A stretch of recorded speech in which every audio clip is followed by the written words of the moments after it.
反正我这边了解到的情况呢，公务的原话，就觉得你们这个部门今年的销售收入增长不高，利润也不够，所以可能会削减一部分你们的预算。他凭什么削减我们投资？他自己最近倒是没少花钱，买了一个出版社，还搞了一个漫画工作室。你说咱们一个科技公司，搞这些不相关的投资，做封建投资评估了吗？嫌我们赚钱少，我们赚再多也经不起他这么玩啊！确实有点只许州官放火，不许百姓点灯的意思了。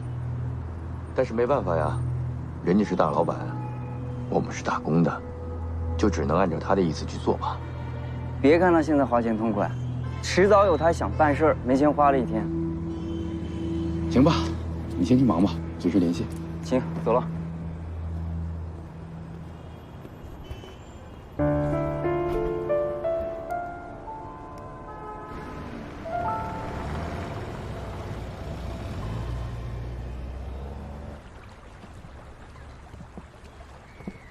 说好的请我吃大餐，结果就请我吃了个汉堡。哎，你说了一天话，你不累吗？还好吧，一直都是你在说啊。那你笑了一天，你不累吗？因为开心所以才会笑啊，有什么可累的？但是你都问了我一天石小念的事情了，我已经把我所有全部知道的都告诉你了。大哥，你还真是他的死忠粉，800年前的事情都被你掏出来问了。哎，你这么追星，你爸爸妈妈不管你吗？我只是很欣赏小念。小念转变的这么快吗？欣赏还是喜欢？你确定你分得清楚吗？哎，也没必要分得那么清楚吧？怎么没有必要？她现在是公欧的女人，公欧哎，你敢跟公欧抢女人？难道有什么不成吗？他们之间没有结婚，甚至连男女朋友都算不上，那我为什么不能试试呢？我靠，哥哥，你还真有这种想法呀？你不怕他抄你满门灭你全家，把你放到非洲大草原去流放啊？你说这些，他之前都做过。哎呀，没有那么夸张啦。我就是劝你最好别跟他抢女人。我只是觉得，小念应该更喜欢我这种暖男款吧。哎呀，好了好了，咱们俩就说到这儿吧，到此为止。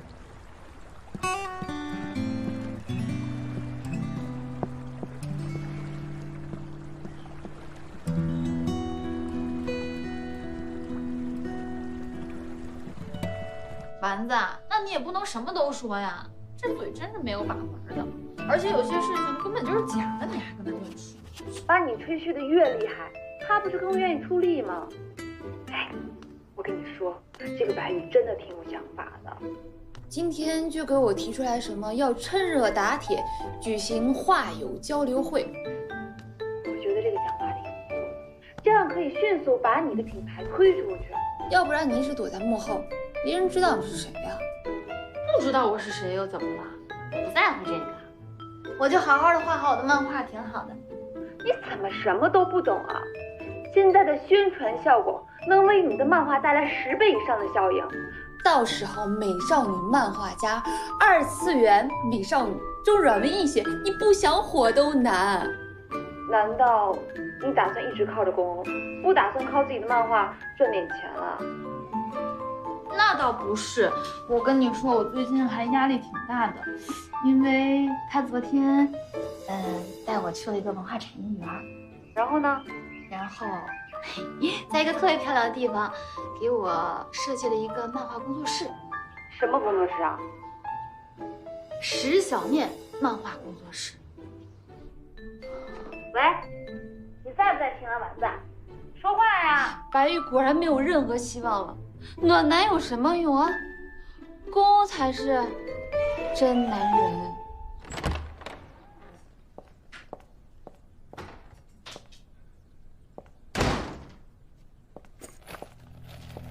哎呀，姐，我们俩的事儿我们就自己做主吧。我不给你管，谁管？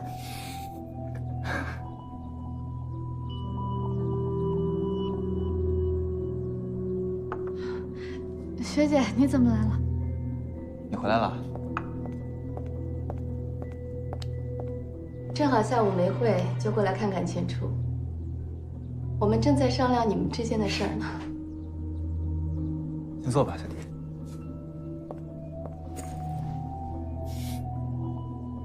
哎，都订婚这么久了，接下来是怎么打算的？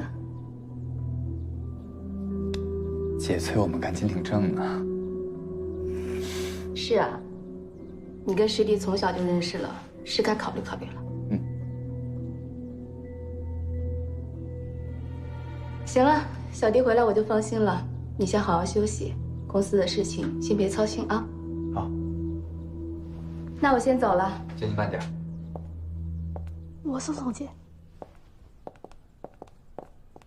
我送你。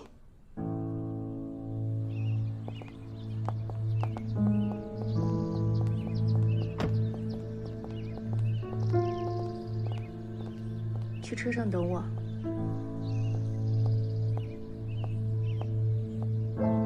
想说什么就说吧，这只有我们两个人。学姐，我和石小念的事儿，你打算怎么处理啊？你想让我怎么处理？学姐，我知道这件事是我的错，但是我不是故意的。我爱千初学姐，我比任何人都爱她。好，我知道你爱千初，你也不是故意的。谁还没个犯错的时候呢？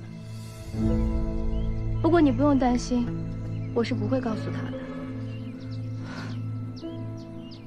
啊，至少现在不会。我们可以以此为契机，好好合作，不是吗？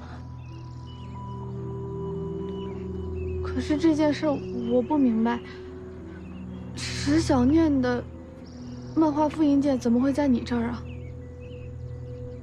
这个跟你的事情没有关系，你不需要知道。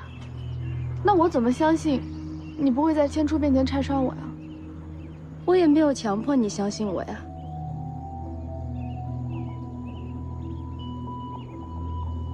演戏不是你最擅长的吗？我先走了，你好好保重吧。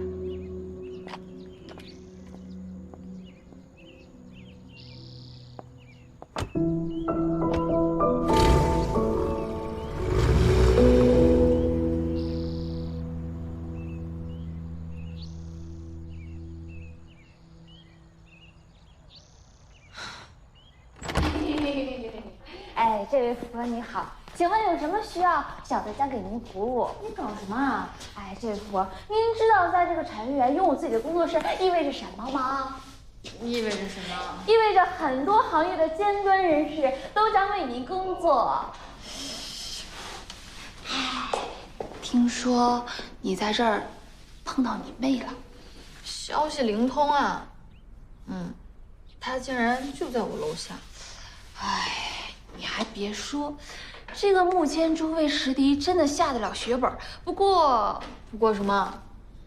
你能不能一次性把话说完呢？哎呀，还有什么呀？穆千珠送石迪工作室，那是聘礼聘礼，你懂不懂？娶媳妇儿用的。你呢？公欧送你这么大一个工作室，为了什么呀？你能不能别瞎说呀？他给我买工作室是怕他投那出版社要赔钱，就给我找了一个地儿，让我努力工作，加班加点儿。哎呀，你呀，现在脸上就写着4个大字：自欺欺人呢。赶紧说正事儿吧，你不是有什么策划案的活动吗？什么活动啊？哦，对啊，坐。这些是漫友见面交流会的全部方案，你先看看。这么多啊！这一个交流会至于这么厚方案吗？你是不知道，现在在出版社里，只要我一说话，就一群人围过来。我自己还没怎么想清楚呢，一人一个方案就已经摆到我办公室了。这些我还没来得及看呢，你先看看，不合适就直接丢掉。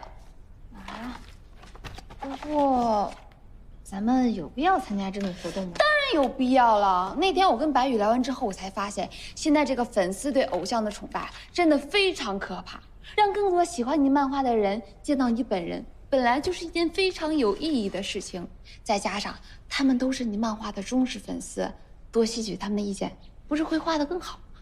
你说的有道理，我也希望我自己画的东西能让更多人喜欢，这不就得了？那富婆，我们就办。怎么了又？办是可以，但在这之前，我得拿下一个人。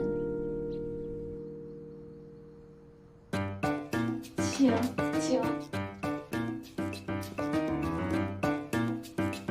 哦，上座，请坐。这个芒果布丁是我给你做的饭后甜点，你先用完餐再吃这个，正好温度刚好，对胃也好。请用餐吧。我不同意。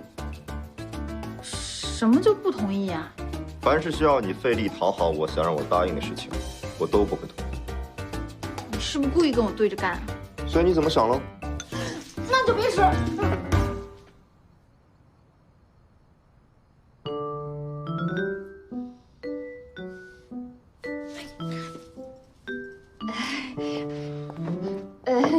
龚大总裁，其实没什么，就是一个漫友见面交流会而已，你也可以去参加呀，是不是？对，你也可以去参加，而且，不行，他要是去参加了，还有什么漫友了？都是这奇怪的总裁粉，就不是我粉丝了。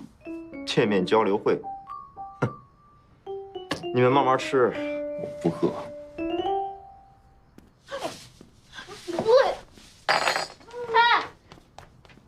这么多饭不吃，浪费了，不是我这。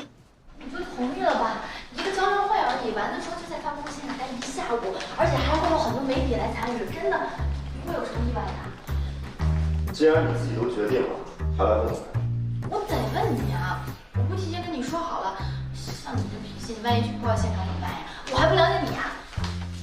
我真的很认真的拜托你，我特别想参与这次活动，你就同意了吧，公。看来在出风头这件事情上，你不比你那个妹妹差。这不是出不出风头的问题。我原来喜欢漫画，是我自己真心喜欢画漫画。我很感谢你让我的漫画出版，也很感谢你让我拥有了现在这个梦幻一般的工作室。我真的很谢谢你，正是因为你帮我完成了这一切，我才知道原来我的漫画可以影响这么多人。丸子之前给我提这个想法之前，我都没有想过。现在我倒是觉得，我特别想见他们，我想像朋友一样跟他们交流。我想问问，哎，你们喜不喜欢我塑造的男主？你们对我塑造的女主是什么看法？我特别想问问他们。这件事情让我知道，原来我的漫画让他们的生活变得更有意义，让他们过得更立体、更丰富。我知道这件事情对于你，对于丸子，对于白宇，它在盈利上可能起不到太大的作用，可是它可以让我发现自己的价值。哎，我也知道你一直觉得我的漫画呢看不下去，脑洞奇特，毫无意义。可是它是我生活中很大的意义。既然你都投资它了，你倒不如再给我一点表现的机会呗。你真的这么喜欢画漫画？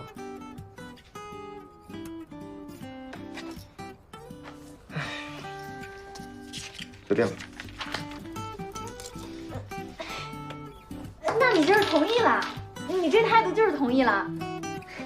那你答应我，这次呢你不参与，不出怪主意，让我轻轻松松自己把这个事儿完成了。这个活动呢肯定会人特别多，时间也会挺长的，你可不带翻脸的。那你对灯发誓，像这样，发个誓。幼稚。不发誓也行。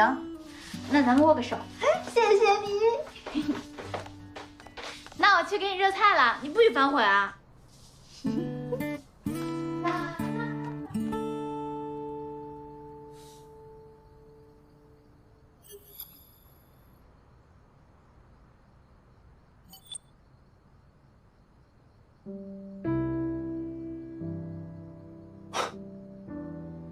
说我是偏执狂，自己比谁都固执，这么不讲理。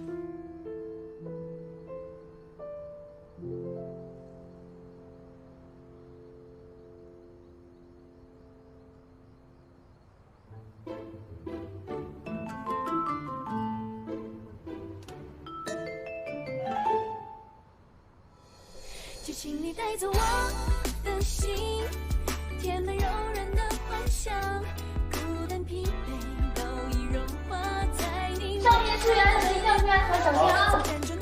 靠前，一会儿就到了。这边，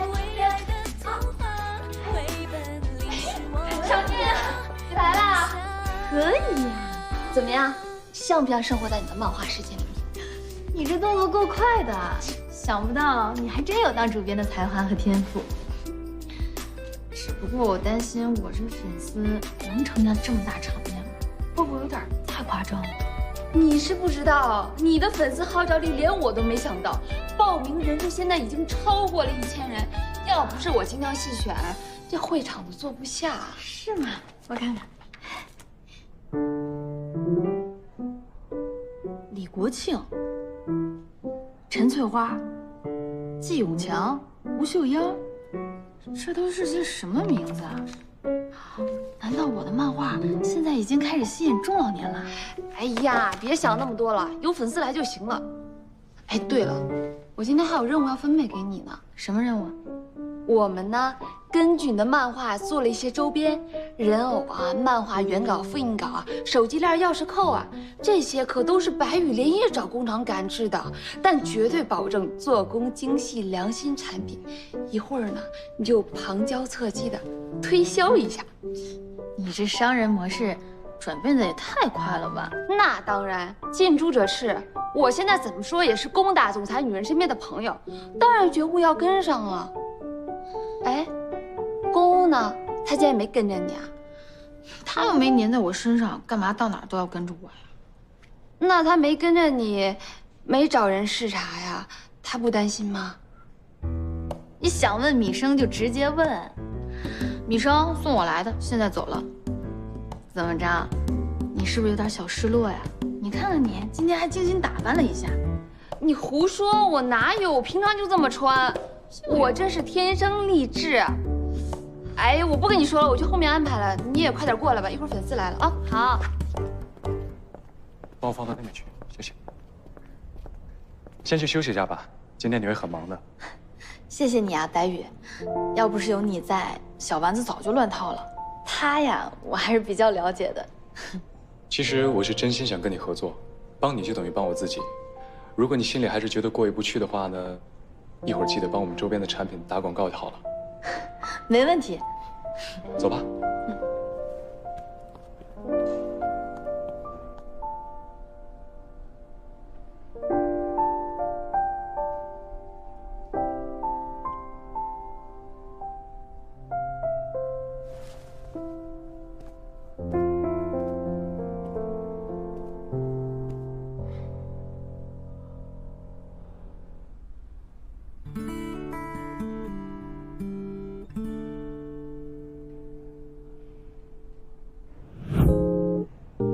早就陆陆续续的有人到了，怎么没人呢？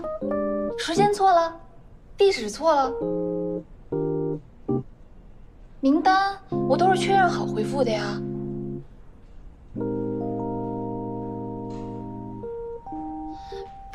不行，我得找人去研究一下，看看旁边是不是出了什么交通事故，把所有路都给堵上了。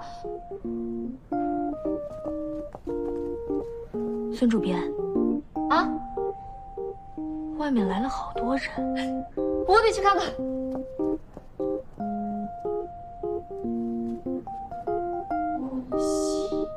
无锡，哎，别紧张，别紧张，他们只是来交流的，都是冲着我漫画来的。即便我表达的稍微差了一点，也都会喜欢我的。石小念，加油！是不是到时间我该上场了？小念，人很少，没事儿，没关系的。不是很多，人很多啊，没关系，不紧张，不紧张，不紧张，没事的。怎么了？你自己去看吧。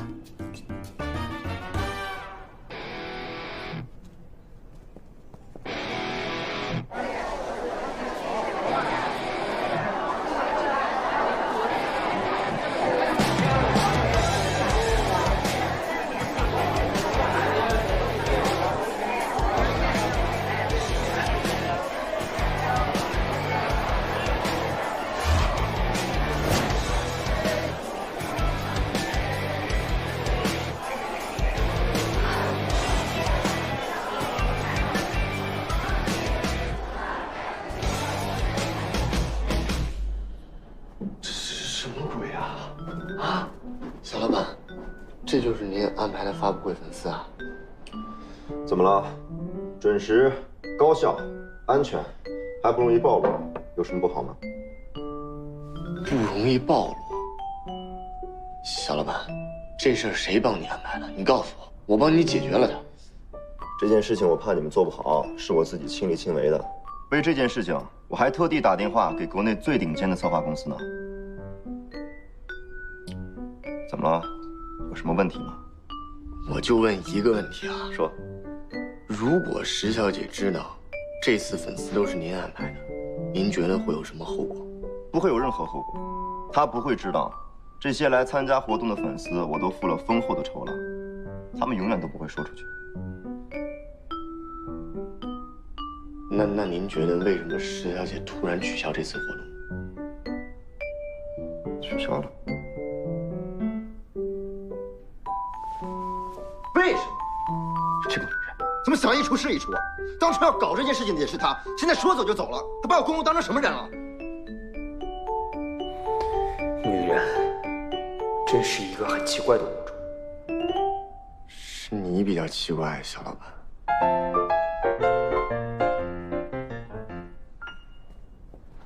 是他，一定是他干的。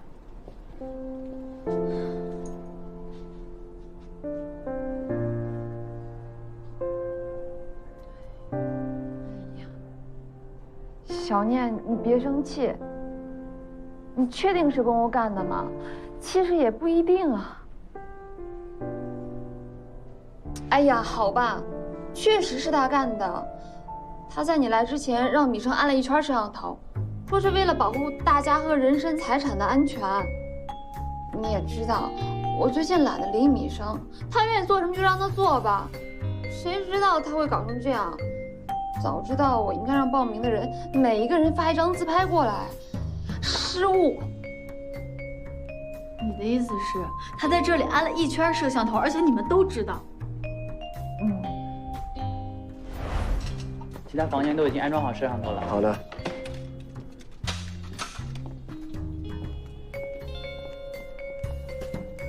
喂，医生，你往我们公司安装摄像头干嘛呀？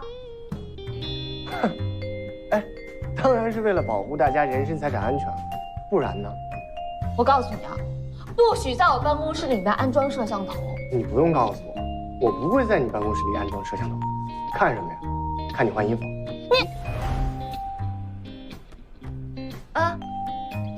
小念，这现在很多工作环境都有摄像头，这很正常的。正常？还认为正常？我本来以为我的梦想已经打动他了，没想到他眼里根本就没有别人。我现在就去找他理论，哪怕他把我掐死，动起来做成标本。做成标本，这个想法听起来怪怪的。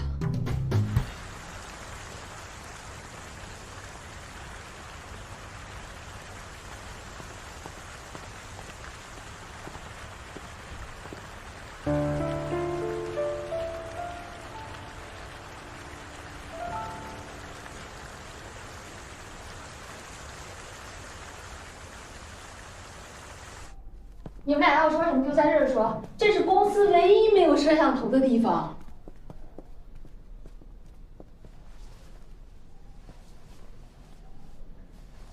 哎呀，你们俩要说赶紧说，外面那么多摄像头，说不定早就被龚大总裁看到了。不想出事的话，就赶紧说速战速决。小丸子说的对，公公一会儿就来接我了，你有什么话，赶紧说吧。你跟那个公公是真的？当然是真的。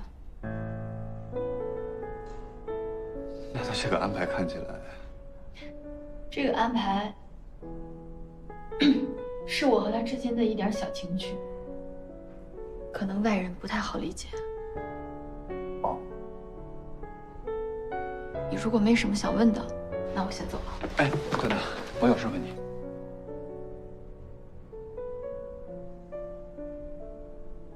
我们俩之间没什么好问的，我也不是很了解你。关于你的事儿，我也都是从小迪那儿听来的。你很在乎他的感受。他是是我妹妹。那我就明说了。其实我今天来是有个不情之请。什么？我给小迪租下那间办公室，其实是我小时候的一个愿望。我想给他找一个可以安静画画，又可以看到落日的西光小屋。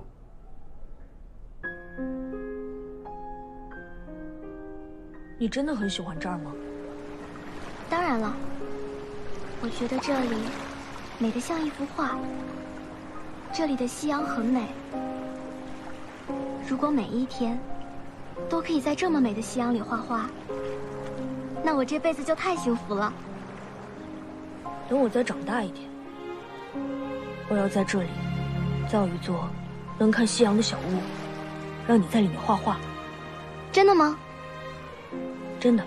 那我可以给这个小屋取一个名字吗？当然可以了。那它就叫夕光小屋。谢谢你，千初，也谢谢你的夕光小屋。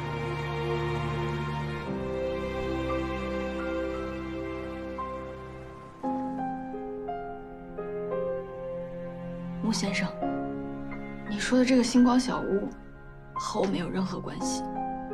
你有任何问题，也不该来找我解决。我不相信跟你没关系。如果真的像你所说的，你那么在乎你的家人，那现在我也多半算是你半个妹夫，是不是应该听我把话说完？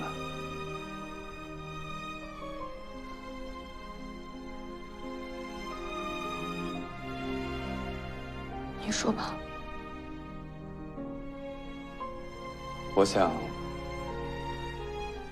我想请你搬出那栋小洋楼，我可以给你双倍的补偿和更好的工作环境。他凭什么要给师弟让位置？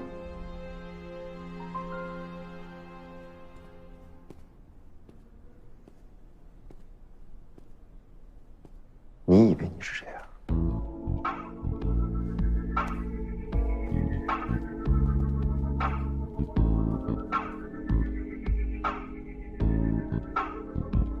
我听说宫欧为石小姐收购了这间出版社，专门发行她的漫画。宫总的公司那么大，当然可以投资其他的事业了。况且，他又不是平白无故的投资这个出版社的。我们家小念不仅有才华，而且有能力，所以才会被看中。对不起，打扰了。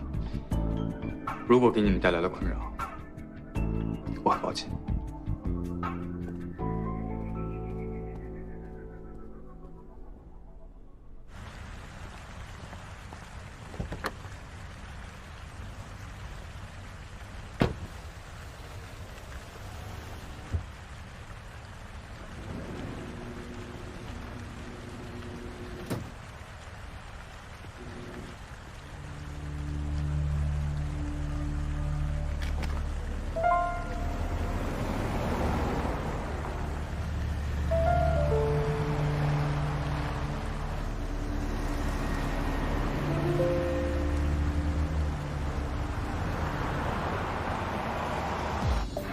我现在总算是看出来了，你对于控制别人、威胁别人、让别人受制于你特别有癖好。我原来不觉得，我以为你会改，我现在才看出来了，你是变本加厉，越来越严重了。你特别喜欢让别人受制于你，然后被你玩弄得像个傻子一样。你是不是觉得特别有意思、有成就感？什么意思？我什么意思你清楚，大可不必这么费力，你就直接告诉我别让我去得了，还安排一堆大爷大妈充当假粉丝。你是不是看我这样被你玩弄特别有意思，看我笑话？你这个人怎么这么出尔反尔啊？石小姐，这个我得跟你解释一下。你闭嘴！出尔反尔，要说出尔反尔，没人比得过你吧？你口口声声说要保护自己的妹妹，不破坏别人的家庭，然而呢，你装模作样让我去假扮你男朋友，这才过了几天啊！怪不得你妹妹会对你说那些话。我在你眼里，原来是这样的。你在我眼里是什么样不重要，我现在只是觉得，我帮你就是在浪费时间，浪费生命。算了，道不同不相为谋。龚总，我感谢你的好心，帮我出版漫画，投资了这个工作室，但是该还的我都会还给你。今天我们俩就到此为止。至于你要怎么跟家里人解释，跟我没关系。你也不要再动不动把我叫到你家里去住，我只会觉得很幼稚，一点都不好玩。李生，停车。停车！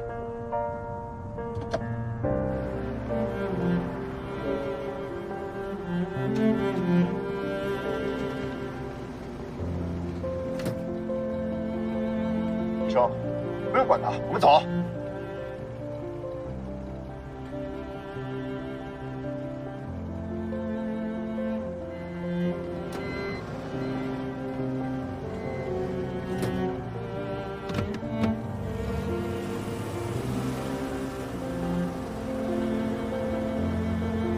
别给我哭，有什么好委屈的？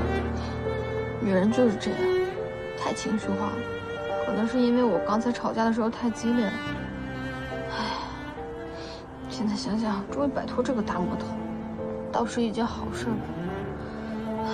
总算是摆脱他了。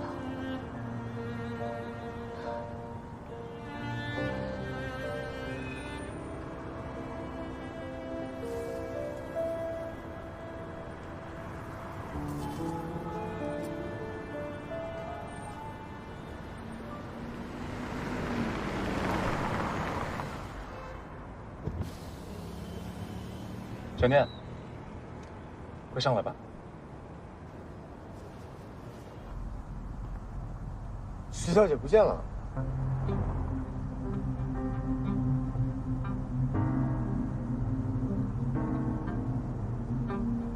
继续看。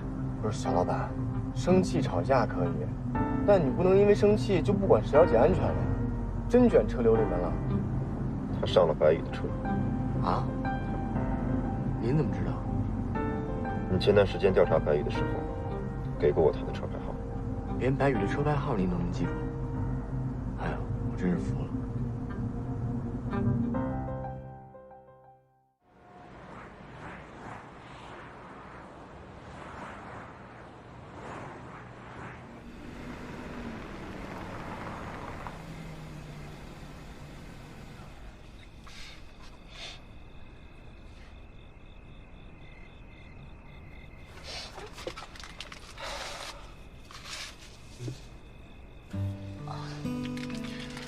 放心吧，我不会笑话你的。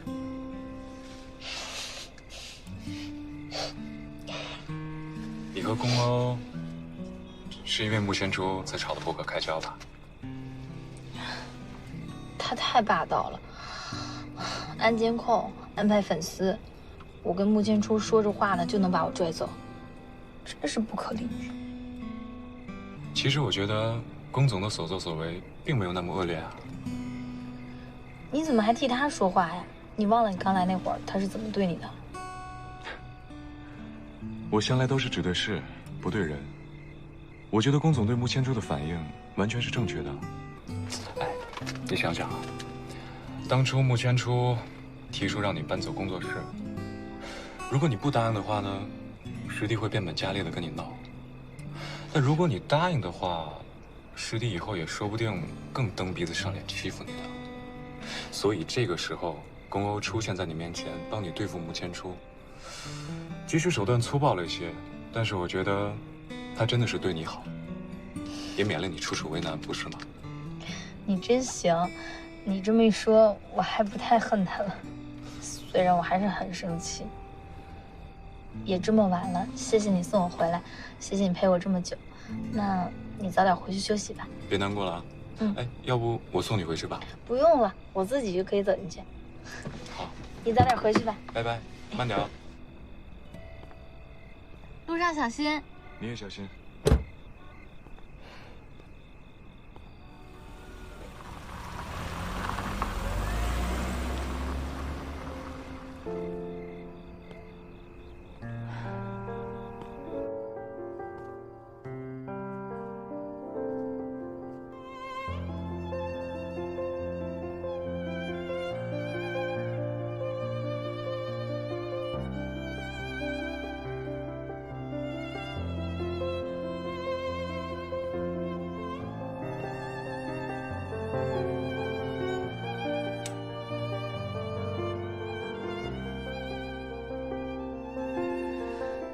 好久没回家，这水晶球都蒙上灰了。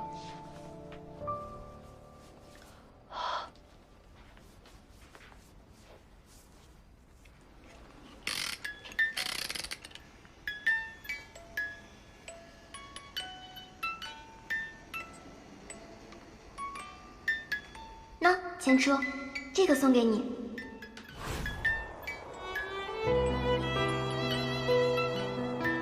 我把这场大雪都装进这个水晶球里了，当做我们一辈子的回忆，好不好？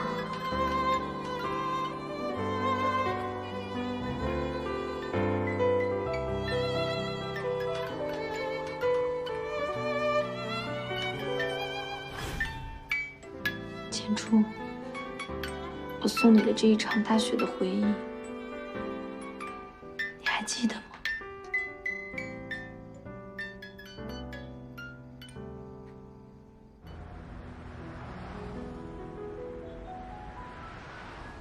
龚总，现在不是我们逞强的时候，数据在这里摆着，市场对我们的产品反响并不是很好。眼下要做的，就是把手头上最大能运作的资金全部推广在第二轮宣传上，像电影院、LED 屏的投放、明星代言以及线下实体店的增加，这样还有赢的可能。可是这部分的问题是需要的资金量太大。同时又很难展现我们产品的核心技术，我觉得意义并不大。毕竟整个行业的核心竞争力，到头来还应该是技术，而不只是实体店和代言。对，你说的有道理，但这不是我们擅长的推广模式。以前公寓曾经提出过，要慢慢的从线下转为线上推广，可这需要时间啊。你也知道，我们现在没有时间。等我们把线上推广做好了，那市场都被人抢走了。现在公司用于宣传上的资金还剩多少？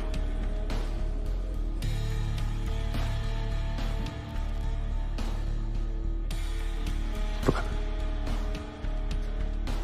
在我的经验下，市场应该比这个数字1/3。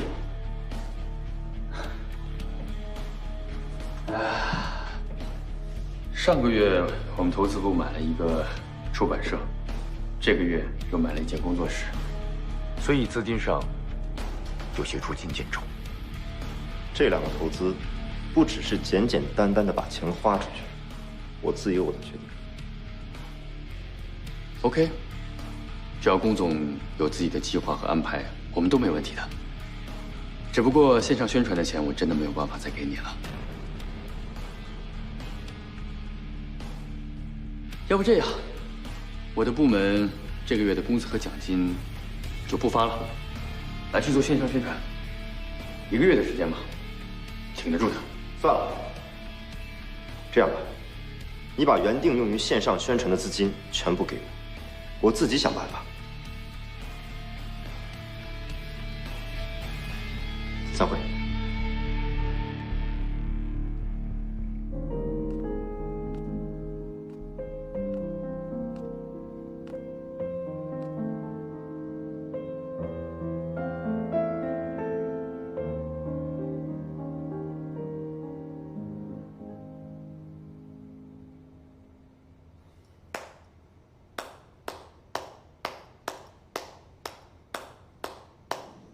公，接到你的信息，本来打算亲自去机场接你的，但是和陈百亿争执就给忘了，实在是抱歉啊。知道你忙，所以就放过你啦。我们之间不用这么客气的。我这回回来主要想和你汇报一下北美市场的调研情况。喜忧参半吧。喜的是 NE 手机硬件条件已经非常完美，不需要担心质量标准。NE 手机在质量和手感上确实有进一步升级的空间啊。你继续说。忧的就是太缺乏宣传力度，这也是国内手机外销的最大问题。如果搞定几家运营商，或许有更大的优势。宣传力度。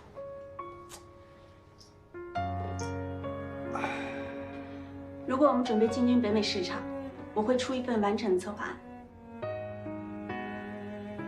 不急，你刚回来，早点休息吧。公，我离开的这段时间，你过得好不好？挺好的，跟以前没什么区别。我不是那个意思，我的意思是，没什么，你早点休息，我先去睡了。好，晚安。